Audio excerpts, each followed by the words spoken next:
ತೈಲ ಅಭ್ಯಂಗ ಅಂತ ಹೇಳ್ತೀವಿ. ಅಂದರೆ ಆಯುರ್ವೇದದಲ್ಲಿ ಹೇರ್ ಆಯಿಲ್ ಅಪ್ಲೈ ಮಾಡ್ದಿರಾ ಹೇರ್ ವಾಶ್ ಮಾಡೋ ಹಾಗೆ ಇಲ್ಲ ಅಂತ ಹೇಳ್ತಿರ್ತೀವಿ. ಸೊ ಹಾಗಾದರೆ ಯಾವ ರೀತಿ ಹೇರ್ ಆಯಿಲ್ನ ಅಪ್ಲೈ ಮಾಡ್ಕೊಳ್ಬೇಕು, ನಿಮ್ಮ ಹೇರ್ಗೆ ಯಾವ ರೀತಿ ಹೇರ್ ಆಯಿಲ್ನ ಸೂಟ್ ಆಗುತ್ತೆ ಅಂತ ತಿಳ್ಕೊಳ್ಬೇಕಾ? ಹಾಗಾದರೆ ಇವತ್ತಿನ ಕಾರ್ಯಕ್ರಮದಲ್ಲಿ ಹೇಳ್ಕೊಡ್ತಾ ಇದ್ದೀವಿ. ನಮಸ್ತೆ, ನಾನು ದೀಪಾ ನಾಗೇಶ್, ಆಯುರ್ವೇದಿಕ್ ಬ್ಯೂಟಿ ಥೆರಪಿಸ್ಟ್.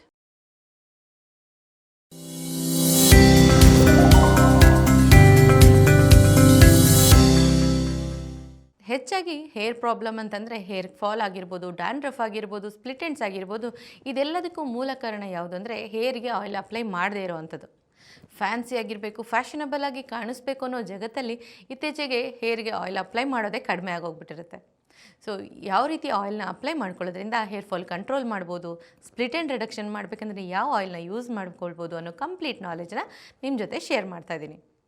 ಎಲ್ಲದಕ್ಕಿಂತ ಮುಖ್ಯವಾಗಿ 4 ಇಂಗ್ರೀಡಿಯೆಂಟಿಂದ ಮನೆಯಲ್ಲೇ ಸಿಗುವಂಥ ಆಯಿಲ್ಗಳನ್ನ ನಾವು ಪ್ರಿಪೇರ್ ಮಾಡ್ಕೊಳ್ತಾ ಬರ್ಬೋದು. ಮೊದಲನೇದು ಕರಿಬೇವಿಂದ ಮಾಡುವಂಥ ಎಣ್ಣೆ.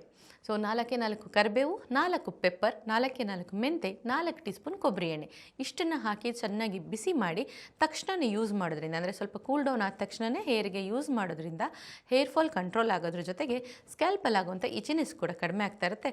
ಮನೇಲೆ ಇನ್ಸ್ಟೆಂಟಾಗಿ ನಿಮಗೆ ಯಾವಾಗ ಬೇಕೋ ಆವಾಗ ಆಯಿಲ್ನ ನೀವು ಪ್ರಿಪೇರ್ ಮಾಡ್ಕೊಳ್ತಾ ಬರ್ಬೋದು. ಇನ್ನು ಭೃಂಗರಾಜ ಅಥವಾ ಬ್ರಾಹ್ಮಿ ಆಯಿಲ್ ಮಾಡೋದು ಹೇಗೆ ಅಂತ ಹೇಳ್ಕೊಡ್ತೀನಿ. ಇದು ಹೇರ್ ಫಾಲ್ ಕಂಟ್ರೋಲ್ ಮಾಡಿ ಹೆಲ್ದಿ ಹೇರ್ ಗ್ರೋತ್ಗೆ ಕೂಡ ಪ್ರಮೋಟ್ ಮಾಡ್ತಾ ಬರುತ್ತೆ. ಭೃಂಗರಾಜ ಅಂದರೆ ನಿಮ್ಮೆಲ್ಲರಿಗೂ ಗೊತ್ತಿರೋ ಹಾಗೆ ಗರಗದ ಸೊಪ್ಪು ಅಂತ ಹೇಳ್ತೀವಿ.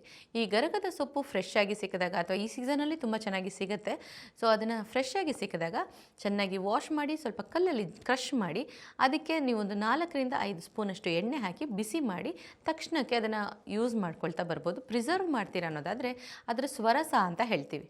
ಯಾವುದೇ ಹರ್ಬ್ ಆಗಲಿ ಅದರ ಸ್ವರಸನ ತಗೊಳ್ಬೇಕು. ಅಂದರೆ ಭೃಂಗರಾಜ ಆಗಲಿ ಅಥವಾ ಬ್ರಾಹ್ಮಿ ಅಂದರೆ ಒಂದೆಲಗ ಅಂತ ಹೇಳ್ತೀವಿ, ಎರಡನ್ನೂ ಮಿಕ್ಸ್ ಮಾಡಿ ಕೂಡ ಯೂಸ್ ಮಾಡ್ಬೋದು, ಅಥವಾ ಇಂಡಿವಿಜುವಲ್ ಆಗಿ ಕೂಡ ನೀವು ಯೂಸ್ ಮಾಡ್ತಾ ಬರ್ಬೋದು.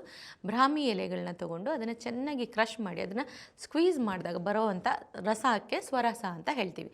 ಅದಕ್ಕೆ ಡಬಲ್ ದ ಕ್ವಾಂಟಿಟಿ ಆಫ್ ಆಯಿಲ್ನ ಮಿಕ್ಸ್ ಮಾಡಬೇಕು. ಅಂದರೆ ನಿಮಗೆ ಒಂದು 50 ml ಅಷ್ಟು ಸ್ವರಸ ಸಿಕ್ಕಿದರೆ 100 ml ಅಷ್ಟು ಅದಕ್ಕೆ ಆಯಿಲ್ನ ಯೂಸ್ ಮಾಡ್ಬೋದು. ಇದರಲ್ಲಿ ಕೋಕೋನಟ್ ಆಯಿಲ್ ಅಂದರೆ ತೆಂಗಿನೆಣ್ಣೆ ಕೂಡ ಯೂಸ್ ಮಾಡ್ತಾ ಬರ್ಬೋದು, ಇಲ್ಲಾಂದರೆ ಎಳ್ಳೆಣ್ಣೆ ಕೂಡ ಯೂಸ್ ಮಾಡ್ಬೋದು. ಅದಕ್ಕೆ ಹಾಕಿ ಚೆನ್ನಾಗಿ ಕುದಿಸೋದಕ್ಕೆ ಸ್ಟಾರ್ಟ್ ಮಾಡಬೇಕು. ಸಿಮ್ಮಲ್ಲಿ ಸ್ವಲ್ಪ ದಪ್ಪ ತಳ ಇರುವಂಥ ಪಾತ್ರೆಗಳಲ್ಲಿ ಹಾಕಿ ಇದನ್ನು ಚೆನ್ನಾಗಿ ಬಾಯ್ಲ್ ಮಾಡಬೇಕು. ಅದು ಅರ್ಧದಷ್ಟಕ್ಕೆ ಇಳಿಬೇಕು, ಅಥವಾ ಅದರಲ್ಲಿ ನೀರಿನಂಶ ಹೋಗೋ ತನಕ ಕುದಿಸಿದಾಗ ಸಿಗುವಂಥ ತೈಲಕ್ಕೆ ನಾವು ಭೃಂಗರಾಜ ಯೂಸ್ ಮಾಡ್ತೀವಿ. ಭೃಂಗರಾಜ ತೈಲ ಅಂತ ಹೇಳ್ತೀವಿ, ಅಥವಾ ಬ್ರಾಹ್ಮಿ ಒಂದೆಲಗ ಯೂಸ್ ಮಾಡ್ತಾರೆ, ಅದನ್ನು ಬ್ರಾಹ್ಮಿ ತೈಲ ಅಂತ ಹೇಳ್ತೀವಿ.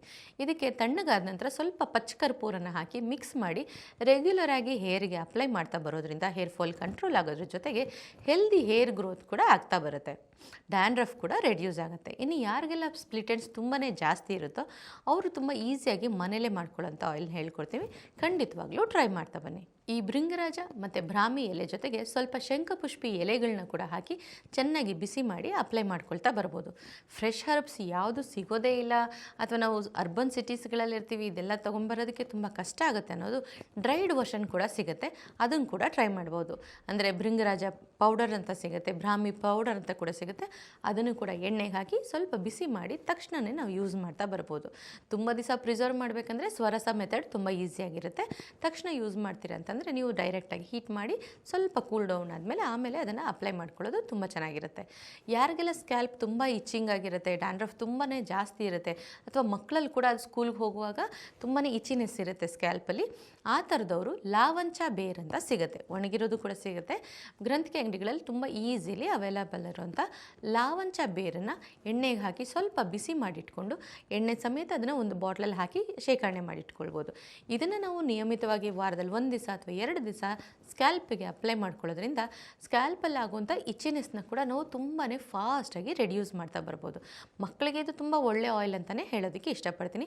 ಇದು ತುಂಬ ಅರೋಮ್ಯಾಟಿಕ್ ಆಗಿ ಕೂಡ ಇರುತ್ತೆ, ಹಾಗಾಗಿ ಮಕ್ಕಳು ಖುಷಿಯಿಂದ ಹಚ್ಚಿಸ್ಕೊಳ್ತಾರೆ. ಸೊ ಖಂಡಿತವಾಗ್ಲೂ ಮಕ್ಕಳಿಗೆ ಇದನ್ನು ಟ್ರೈ ಮಾಡ್ತಾ ಬರ್ಬೋದು. ಕೆಲವ್ರಿಗೆ ಹೇರ್ ಫಾಲ್ ರೂಟಿಂದನೇ ಆಗ್ತಾ ಇರುತ್ತೆ, ಅಂದರೆ ತುಂಬ ಬುಡದಿಂದ ಹೇರ್ ಫಾಲ್ ಆಗುವಂಥ ಚಾನ್ಸಸ್ ಇರುತ್ತೆ. ಇದು ಹೆಣ್ಮಕ್ಳಲ್ಲಿ ಕೂಡ ಆಗಿರುತ್ತೆ, ಗಂಡು ಮಕ್ಕಳಲ್ಲಿ ಕೂಡ ಆಗುವಂಥ ಚಾನ್ಸಸ್ ಇರುತ್ತೆ. ಇದನ್ನು ಸ್ಟ್ರೆಂಥನಿಂಗ್ ಮಾಡಬೇಕು ಅಂತಂದರೆ ಪುಪ್ಪಳ ಚಕ್ಕೆ ಅಂತ ಸಿಗುತ್ತೆ. ಪುಪ್ಪಳ ಚಕ್ಕೆ, ತಂಗಡಿ ಹೂವು, ಇದ್ರ ಜೊತೆಗೆ ಸ್ವಲ್ಪ ದೇವದಾರು ಮರದ ಚಕ್ಕೆನ ಹಾಕಿ ಎಣ್ಣೆಗೆ ಹಾಕಿ ಚೆನ್ನಾಗಿ ಬಿಸಿ ಮಾಡಿ ಆನಂತರ ಈ ಎಣ್ಣೆನ 3 ತಿಂಗಳು ನಾವು ಪ್ರಿಸರ್ವ್ ಮಾಡಿ ಇಟ್ಕೊಳ್ಬೋದು. ನಿಯಮಿತವಾಗಿ ಇದನ್ನು ಹಾಕ್ತಾ ಬರೋದ್ರಿಂದ ತುಂಬ ಫಾಸ್ಟಾಗಿ ರೂಟಿಂದ ಆಗುವಂಥ ಹೇರ್ ಫಾಲ್ ಸಮಸ್ಯೆನ ರೆಡ್ಯೂಸ್ ಮಾಡ್ತಾ ಬರ್ಬೋದು. ಹೇರ್ ಫಾಲ್ ರೆಡ್ಯೂಸ್ ಆಗಬೇಕು, ಹೇರ್ ಫಾಲ್ ಕಂಟ್ರೋಲ್ ಕೂಡ ಆಗಬೇಕು, ಜೊತೆಗೆ ಹೆಲ್ದಿ ಹೇರ್ ಗ್ರೋತ್ ಕೂಡ ಆಗಬೇಕು ಅಂತಂದರೆ ಸುರಳಿ ಬೇರು ಅಂತ ಸಿಗುತ್ತೆ. ಗ್ರಂಥಿಕೆ ಅಂಗಡಿಗಳಲ್ಲಿ ತುಂಬ ಸುಲಭವಾಗಿ ಸಿಗುವಂಥ ಈ ಸುರಳಿ ಬೇರನ್ನು ನೀವು ಕೊಬ್ಬರಿ ಎಣ್ಣೆಗೆ ಹಾಕಿ ಚೆನ್ನಾಗಿ ಬಿಸಿ ಮಾಡಿ ಆ ಎಣ್ಣೆನೂ ಕೂಡ ನಿಯಮಿತವಾಗಿ ಅಪ್ಲೈ ಮಾಡ್ಕೊಳ್ಳೋದ್ರಿಂದ ರೂಟಿಂದನೇ ಹೇರು ಸ್ಟ್ರೆಂಥನಿಂಗ್ ಆಗ್ತಾ ಬರುತ್ತೆ. ಹೀಗೆ ಮನೇಲಿ ಸಿಗುವಂಥ ಅಥವಾ ಆಯುರ್ವೇದಿಕ್ ಶಾಪ್ಗಳಲ್ಲಿ ಸಿಗುವಂಥ ತೈಲಗಳನ್ನು ನೀವು ಮನೇಲಿ ಪ್ರಿಪೇರ್ ಮಾಡಿಕೊಂಡು ಯೂಸ್ ಮಾಡೋದ್ರಿಂದ ಯಾವುದೋ ಫ್ಯಾನ್ಸಿ ಹೇರ್ ಆಯಿಲ್ ಅಥವಾ ಫಾರಿನಲ್ಲಿ ಯೂಸ್ ಮಾಡ್ತಾರೆ ಅನ್ನೋ ಕಾರಣಕ್ಕೋಸ್ಕರ ನಾವಿಲ್ಲಿ ಅರ್ಗನ್ ಆಯಿಲ್ ಅಥವಾ ಆಲ್ಮಂಡ್ ಆಯಿಲ್ ಯೂಸ್ ಮಾಡಬೇಕನ್ನೋ ಅಗತ್ಯ ಖಂಡಿತವಾಗ್ಲೂ ಇಲ್ಲ. ನಮ್ಮ ತೆಂಗಿನ ಎಣ್ಣೆಲೆ ಸಾಕಷ್ಟು ಮೆಡಿಸಿನಲ್ ಪ್ರಾಪರ್ಟೀಸ್ ಇರುತ್ತೆ. ಸೊ ನಮಗೆ ಈಸಿಯಾಗಿ ಸಿಗುವಂಥ ಈ ತೆಂಗಿನೆಣ್ಣೆ ಎಳ್ಳೆಣ್ಣೆಗಳನ್ನು ಯೂಸ್ ಮಾಡಿಕೊಂಡು ನಾವು ಕೂಡ ಹೆಲ್ದಿಯಾಗಿರುವಂಥ ಜೆಟ್ ಬ್ಲ್ಯಾಕ್ ಆಗಿರುವಂಥ ಹೇರ್ನ ಈಸಿಯಾಗಿ ಪಡ್ಕೊಳ್ಬೇಕು.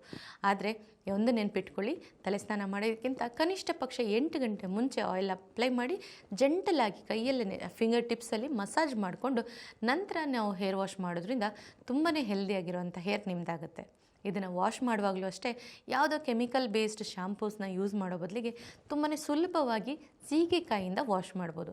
ಸೀಗೆಕಾಯಿ ಅಂದ ತಕ್ಷಣ ಅಯ್ಯೋ ತುಂಬ ಉಜ್ಜಬೇಕಾಗತ್ತೆ, ಟೈಮ್ ಇರೋದಿಲ್ಲ, ಕಣ್ಣೆಲ್ಲ ಕೆಂಪಾಗುತ್ತೆ ಅಂತ ಸಾಕಷ್ಟು ಜನ ಯೋಚನೆ ಮಾಡ್ತಿರ್ತೀರ. ಖಂಡಿತವಾಗ್ಲೂ ಹಂಗೆ ಮಾಡೋ ಅಗತ್ಯ ಇಲ್ಲವೇ ಇಲ್ಲ. ಸೀಗೆಕಾಯಿ ಪುಡಿ ತೊಗೊಂಡು 2ರಷ್ಟು ನೀರನ್ನ ಹಾಕಿ ಸ್ವಲ್ಪ ಬಿಸಿ ಮಾಡಿ ಬೆಚ್ಚಗಿರುವಾಗಲೇ ಎಣ್ಣೆ ಹಚ್ಚಿರುವಂಥ ಕೂದಲ ಮೇಲೆ ಅಪ್ಲೈ ಮಾಡಿಕೊಂಡು 10 to 20 ಮಿನಿಟ್ಸ್ ಬಿಟ್ಬಿಟ್ಟು ಜಸ್ಟ್ ರಿನ್ಸ್ ಮಾಡಿದ್ರೆ ಸಾಕು. ಯಾವುದೇ ರೀತಿಯ ಎಣ್ಣೆ ಜಿಡ್ಡು ಇಲ್ದಿರೇ ಮನೇಲೇ ಇನ್ಸ್ಟೆಂಟಾಗಿ ಶ್ಯಾಂಪು ಕೂಡ ರೆಡಿ ಆದಂಗೆ ಆಗುತ್ತೆ. ನ್ಯಾಚುರಲಿ ಹೇರ್ ವಾಶ್ ಆಗೋದ್ರಿಂದ ಯಾವ ಕಂಡೀಷ್ನರ್ ಅಗತ್ಯ ಕೂಡ ಇರೋದಿಲ್ಲ. ಇದೇ ಥರನೇ ಮತ್ತಷ್ಟು ಇಂಟ್ರೆಸ್ಟಿಂಗ್ ಆ್ಯಂಡ್ ಇನ್ಫಾರ್ಮೇಟಿವ್ ಆಗಿರುವಂಥ ವಿಷಯಗಳನ್ನ ನೀವು ತಿಳ್ಕೊಳ್ಬೇಕಾ? ಹಾಗಾದರೆ ಫಾಲೋ ಮಾಡ್ತಾ ಇರಿ ವಿಶ್ವವಾಣಿ ಹೆಲ್ತ್ ಯೂಟ್ಯೂಬ್ ಚಾನಲ್.